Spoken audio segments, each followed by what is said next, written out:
Well, good morning, Sangha. Thank you for having me this morning. It's always great when my name comes up on the Dharma talks for Saturday morning. It allows me to kind of think and process through and put stuff together. So, actually, I kind of wanted to follow up on Brother Rivers' question about slowing down and kind of going through a little bit of an old Japanese poem called Hojoki, and I apologize for my Japanese pronunciation or lack thereof, and lack of fluency there. But I read this book. Oh, my screen's blurry. I read this book recently, and I'll put it in the chat maybe during meditation. But it's an old Japanese poem the subtitle of the book is A Buddhist Reflection on Solitude, Imperfection, and Transcendence.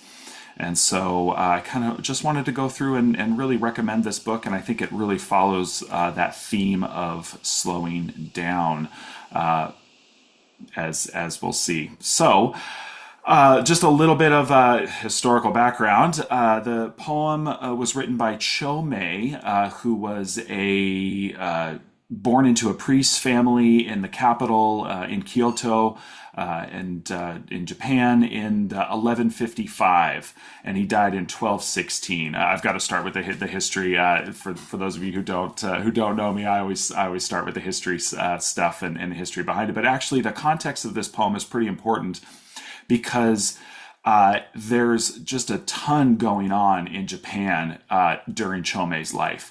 And so this poem is really about the disasters that he faces and his retreat from that, and then his practice from that. Somebody was holding up the poems of Cold Mountain, and this poem is very similar as it kind of gets into that solitude aspect, that retreat from the world, that slowing down. But as we'll see here, as I kind of talk about the history, there's a lot going on in Chomei's lifetime, and if you know anything about this history in Japan from 1155 to 1250 or so, pretty interesting times, and I don't know if anybody else in here feels like we're living in interesting times, but I feel like we're living in interesting times again, and so I found this to be pretty relevant to my practice and kind of the way that I've been thinking, and maybe giving me some help and guidance guidelines to kind of navigate some of the craziness in our world that has been going on right now, but also, kind of looking at on the bright side, things could always be worse, as I think we'll see here in a few minutes when we go through his stuff. So Chomei, like I mentioned, he was born into a priest family. He kind of, sorry, my dog's gonna, of course, start barking. He kind of had some early success as a poet. When he was younger, he drew the Emperor of Japan's attention even for some of his poems. So he was fairly well recognized and highly skilled. The family was not a Buddhist family; it was a Shinto, or I guess what we would call Shinto in Japan. A lot of those lines are blurred, but the families would kind of run the shrines, and they were in charge of a very famous shrine in Kyoto, which is called Shinmogamo Shrine, which is a UNESCO World Heritage Site today. So I've never been to Japan. I hope to go many times in the future and see lots of things, but I have yet to be there. But that'll definitely be on my list if I ever get to Kyoto. But it is a UNESCO World Heritage Site today, so it's a fairly prominent shrine in historically. However, Chomei, in his middle age, was kind of denied the inheritance of taking over that shrine. In his late 40s, he was kind of passed over for a leadership position, and so he was really kind of struggling with dealing with that piece.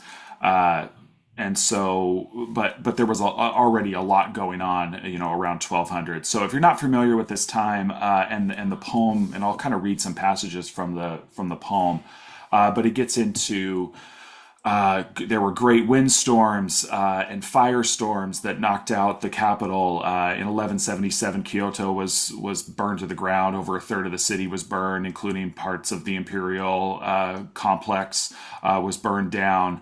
The Genpei War was a massive conflict as the samurai class and the shoguns were starting to take over and battle each other, and the different clans were going at it. That was going on in 1185. The Kamakura period is the kind of the start the start of this, and so there's natural, environmental disasters. There's human-made disasters with the fire and things like that. And that Great Fire was massive in 1177. Lots and lots of people died. Shrines, temples were burned down. Animals, cattle, horses. He describes in the text being killed, and he's really very visceral about his descriptions of some of these catastrophes that he witnessed while living in the capital. One of the passages he writes, he says, "Wasting one's wealth on building a house in this perilous capital is especially foolish," as he goes through and writes about some of these things. Also, political things going on. The capital was temporarily moved out of Kyoto, and so it kind of became a backwater town temporarily during his life. So he was kind of in the middle of all this power, and good stuff was going on. And then, as many of us have seen in our practice impermanence, the capital moves, and a lot of the importance of his shrine goes away. There was a massive earthquake that shook Japan about that time, and one of the as Japan, or as happens in Japan, one of the major earthquakes on the Pacific Rim hits around that time and causes massive disasters, even as far inland as Kyoto. There's famine during that time. This is an especially famous famine. Estimated 40 to 50,000 people died in this famine. These are all separate disasters in this person's life. So again, we have the dust of the world going on here, and in earthquakes, disasters, wars, politics, all of that kind of stuff is really happening here in Chomei's life. And so this poem is kind of in three parts. And it goes through kind of how he deals with it. And so the first part is really about all of the suffering that's going on, and then it kind of goes into how does he escape some of that suffering. So let's look at a couple of quotes here. I'm just going to read a few quotes, and I just invite you to kind of sit with some of these quotes and see if there are any connections that you can make with things in our life, things that we've seen, things that are going on. Sorry if you can hear my dog barking. My daughter's friend just got here, so we'll see how that goes. So he's talking about the famine here.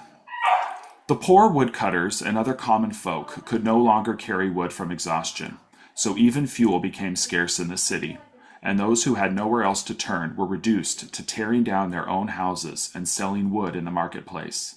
It was said that the price for what a man could carry there would not even keep him alive a day.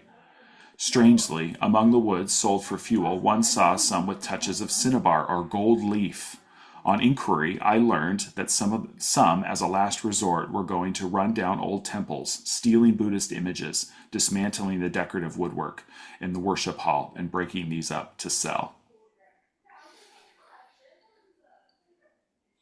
So I don't know about you, but that really hit me. That level of desperation, to cut down your own house, to tear down your own house, to sell firewood, and that's going to feed you for a day. We spend so much time and effort and energy on our homes, but really, when you reduce the raw materials down, I'm sitting in a fairly nice suburban home right now, but if you reduce all these materials down,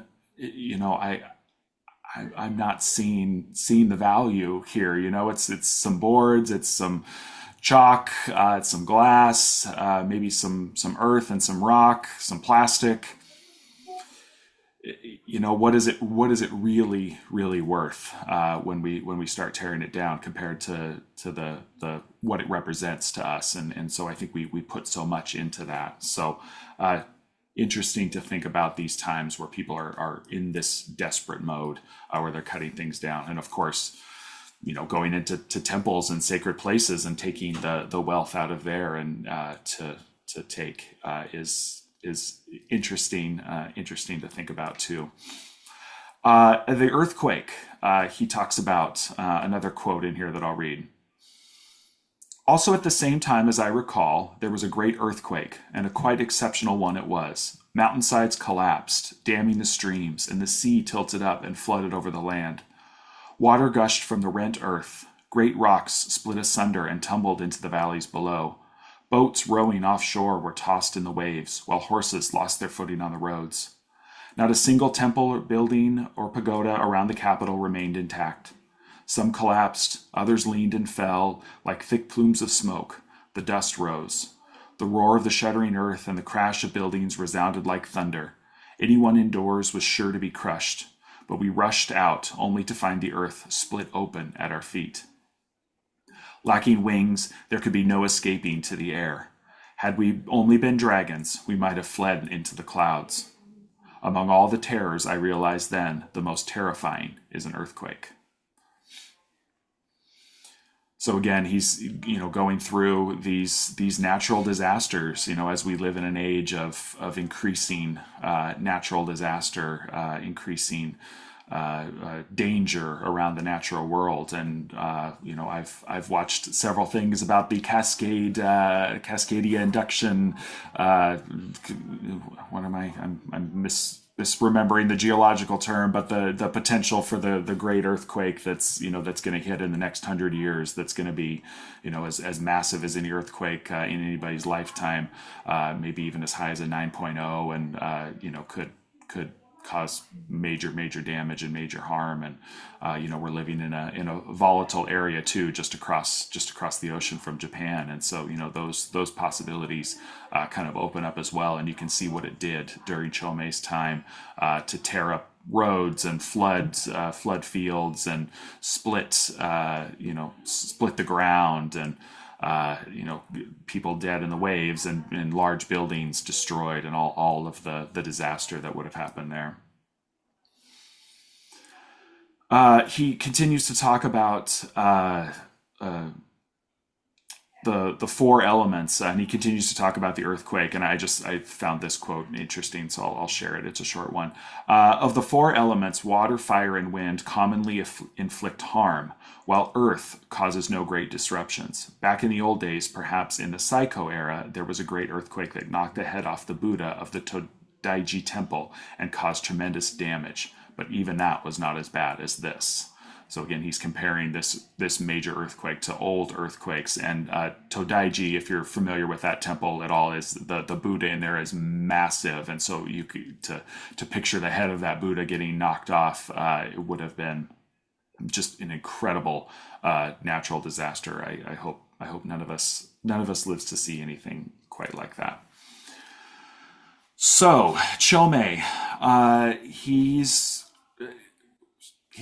a busy guy. He's working in the big city. He's part of the capital life. He's going through and surviving political disasters, environmental disasters, human disasters, war, famine, all of these kinds of things. And in kind of later in life, he decides that it's time to slow down.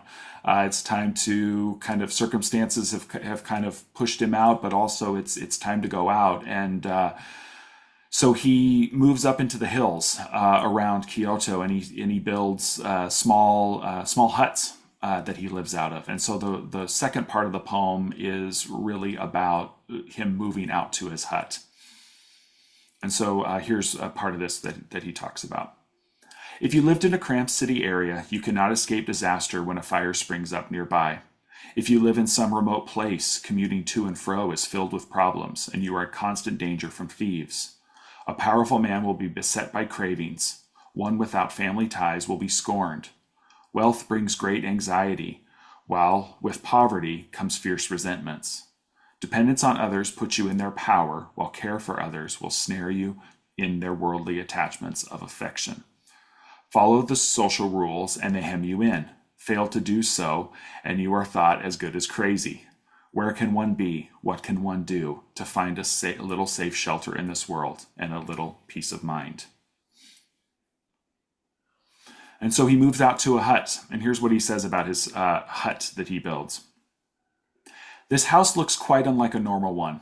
It is a mere 10 feet square and less than 7 feet high. Since I was not much concerned about where I lived, I did not construct the house to fit the site. I simply set up a foundation, put up a bit of roof, and fastened each joint with a metal catch, so that if I didn't care for one place, I could easily move to another. Just how much trouble would it be to rebuild, after all? The house would take a mere 2 cartloads to shift, and the only expense would be the carrier. And so he gets into this simplicity. Eventually he gets to where he builds the most simple hut that he can possibly build. That I don't know if many of you, I think most of us have been in the huts at the Abbey in Trout Lake, and those I believe are 8x8 with 8-foot ceilings. And Tycho's, I can see barely nodding, so I think that's about right. So he's saying 10 by 10 with a 7-foot ceiling. So, and I'm tall, so 7-foot ceiling seems pretty cramped to me. But the 10-foot 10 might be just a little bit bigger than the huts that we have at the Abbey. So we're talking very, very small space, and that's the idea. He can set up, he can put down, and he's talking about the anxiety of having great wealth and worried about it, being taken from you, and all of those afflictions. And so he's stepping out of that, and if he had to move, it would just cost him the cost to rent a cart. He describes his practice there. And so the third part of the poem really gets into, he calls it transcendence. The translator here in the subtitle calls it kind of the transcendence section. And so this is where he gets into the practice of living up there, and the meditation of it, and the real slowing down, and what are the fruits of that. There's a lot of, if you're seeing connections here, and especially as I say the word transcendence, there's a lot of on Walden Pond kind of connections here, and the translator points a lot of those out in the introduction. So if you're seeing those, that's I think you're seeing on the right path here. So Chome says, the name of the place is Toyama. Vines cover the path, trees throng the nearby valley, but the land is open to the west. Indeed, there are not a few aids to my meditations. In spring, I gaze upon swaths of wisteria, which hang shining in the west like purple clouds that bear the soul to heaven. In summer, I hear the song of the Hotogitsu, and at each call, he affirms his promise to lead me over the mountain path of death. In autumn, the voice of the cricket fills my ears, a sound that seems to sorrow over a fleeting life so soon cast off. In winter, the snow fills me with pathos. The sight of it piling high, only to melt and vanish, is like the mounting sins that block our path to redemption, which penitence will erase. And so I really like this end section where he gets into his practice. It's very Zen. He's talking about the natural world and the lessons that it teaches. Each season, and what he sees, what he observes once he slows down, and takes time to watch what's really happening with the natural world, and also be led in his practice by what's going on in the natural world. And I think that that's a very important part of slowing down, is that quality of attention to the natural world, and being not against it, and not even being with it, but just we are a part of that. And so I think he starts to see that. as he relates to the world going on around him. He talks about the capital. And he says, when news of the capital happens to come my way, I learn of many people in high places who have met their end since I retired to this mountain, and other lesser folk besides, too many to be told. And how many houses, too, have been lost in all those fires. In all this, my mere passing shelter has remained tranquil and safe from fears. And so as he's kind of removed himself, he can kind of look back and see all the hustle and bustle is still going on. He might still hear news of it from time to time and be reminded of all of that, but he's able to step back and separate himself from that and remain tranquil. And then if you're going to read this, I'm going to read a little bit from the end. So I apologize. I still think the whole thing is well worth your time. It's a short book and can be read in just a day. But it's the ending is particularly good, and I thought worth sharing. Chome says, like the moon that hangs above the mountain rim, my life now tilts towards its close. Soon I will enter the darkness of the three paths. What point is there in mulling over past actions? The Buddha's essential teaching is to relinquish all attachment. This fondness for my hut I now see must be error, and my attachment to a life of seclusion is peace and an impediment to rebirth. How could I waste my days like this, describing useless pleasures? When I confront my heart thus, I cannot reply. At most, this mortal tongue can only end in the three faltering invocations of the holy, unapproachable name, Amida. So he kind of ends on a sad note. He kind of ends up regretting some of his attachment to his small place a little bit, and kind of goes to chanting the name of Amida Buddha. Not that that's necessarily a sad practice; that can be a beautiful practice. But I think in the end here he forgets a little bit of the middle way. He forgets that maybe not the attachment to the small things can be as dangerous as the attachment to the glamorous, glitzy life in the capital, or in our case, we can get attached to camping and going out in the woods, or we can get attached and feel attachment to going up into beautiful places and beautiful country temples, up in the mountains, and like Mount Adams Buddhist Temple. We can get attached to our time away, our time for solitude, our time for practice. We can get attached to those, but that's also part of the middle path too. And it's okay to go there, and it's okay during that time, I think, to enjoy it. So I think he might protest a little too much against himself here at the end. I think his fondness for his hut is okay, as long as he wasn't maybe too fond of it, and maybe that's what he's getting to here. So I think there's a balance. I think as we deal with the modern world, and I think what I find from Chome is that we can find a balance. We talked about in our check-in this morning about slowing down, and I think we can slow down. I also think that we have to keep in mind that it's okay to speed up sometimes too. It's okay to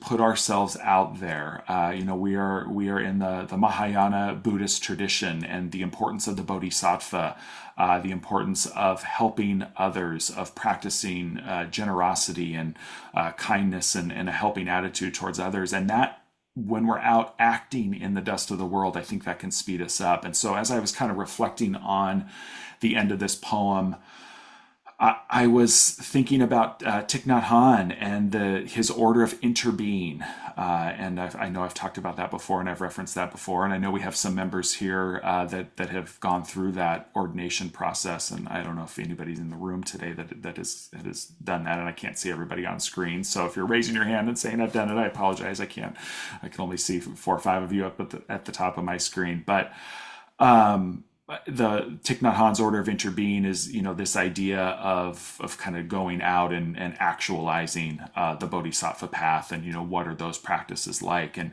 you can go through that, and you can search up his order of interbeing and search up the 14 mindfulness practices, and you can find that on the Plum Village website fairly easily.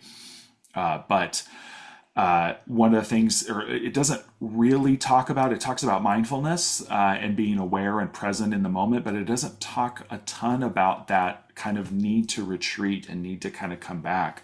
And as somebody who is, we had several Sangha members talk about this, but somebody who's, I'm working full time, and I'm at 4 or 5 different middle schools, and I'm running around and trying to help as many teachers and principals and students as I possibly can, paraeducators as I possibly can throughout the day. And so I'm running around, and I get caught in that. And so I think it's important to be able to take time and maybe set up a place where you can find that solitude and have a chance to practice, maybe up in the woods, or go camping and practice. And so it's that balance of not being too attached to the dust of the world and all of the things going on and all the news and all the politics, and I've got to watch every news program and have it on all the time, and I've got to listen to every news podcast. But then I also think it's a mistake, maybe to retreat too much. And if you're, just sitting and spending all of your time away from the world and not engaging, I think that can be a mistake too. So would just encourage you to reflect on that, and reflect on the middle path in your life and in your practice, and how are you affecting the world, in a positive way, but also how are you able to, I been trying not to use this metaphor of recharging your batteries, because that feels too modern. In teaching, we often talk about, it's become cliche now. You can't say it, but the cliche practice of you can't pour from an empty cup. So you can't help your students until your cup is full. But I like that metaphor. I think that metaphor works really well. You can't help others until you help yourself. You hear the airline one, right? You put your own oxygen mask on first before you help others. And so what's the balance in your life? Are you doing too much, in here and not enough out there? Many of us are doing too much out there and not enough in here. We're not taking, that time. And so, where does that balance come in your life, and how can we find that? And so I think you can look at the order of interbeing and Thich Nhat Hanh and the 14 mindfulness practices as an incredible way to engage and be out in the world. And then I think you can look at the poems of Cold Mountain and the poetry of Chome, and these mountain hermits and people that have stepped away from the world, and find incredible examples of people that have done amazing work there too, and then try to find that balance, between us. So and between those two paths, and do the best that you can. So yes, thank you, Scott. Posted the Powell's link in the chat, so I appreciate that, Reverend Scott. So. All right, so I think I've gone well over my time and cut into our meditation time here. But I appreciate everyone's attention. Encourage you to check out the book if you can. And thank you, everyone. I'll turn it back over to Tai Kozen in the temple. Chris, please hold up the book again so we can see the title. Ojoki. Thank you.